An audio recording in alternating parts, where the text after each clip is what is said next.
Okay, let's for job 25941 Aurora Square ADA improvements. So I'm going to do a series of YouTubes, try and be specific. I'm not going to kind of talk about the estimating portion so much on this. I'm going to talk more about the field portion on this. I'll do a second one that'll help Jamie estimate a little bit more. So there's multiple drawings. This shopping center in Shoreline needs to have some ADA, and this page is only channelization, signage, striping. The other pages I'll show you actually have some concrete and asphalt work. So I'm going to talk about CH01. All these drawings will be in, but basically you have existing ADA here, here, and here. They're changing it up. The dark black lines are the new. So we have to, it says remove the existing striping. So I'll give you quantities for grinding off any of the existing ADAs, any of the parking stall lines and cross hatching. I'll give you counts on removing and disposing. There's some wheel stops, removing and disposing some of the existing signs. Then we have to reinstall new wheel stops and some new signs. The old signs are super low, so of course all of them will have to be at the new heights. And so this is out in front of Central Market and Tropical Tan.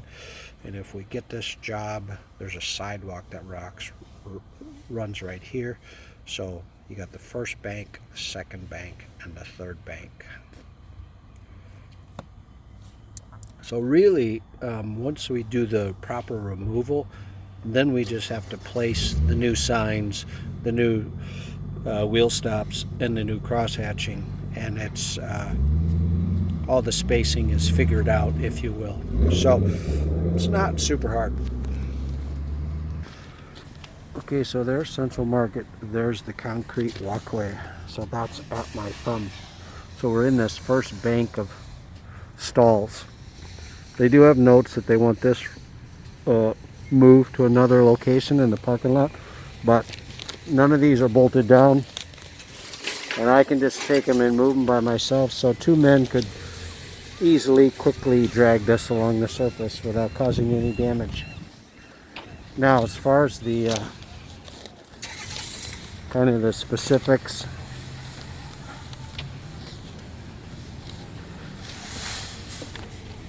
so on this first section, I'm not going to talk about everything we need to do out here. It's kind of self-explanatory by just reading the plan, but we have to put a new sign in, remove that one, and these two stalls are all cross-hatching, so we'll have to remove that wheel stop, remove that wheel stop, and then on the other side, right there, we have to put in a handicap with a sign. So take out two signs, put in two new signs, remove some wheel stops, and actually put back in some wheel stops. So, and then all we do is remove this existing striping and reconfigure it only on the south side of how they want it. Going to the second section, very similar approach.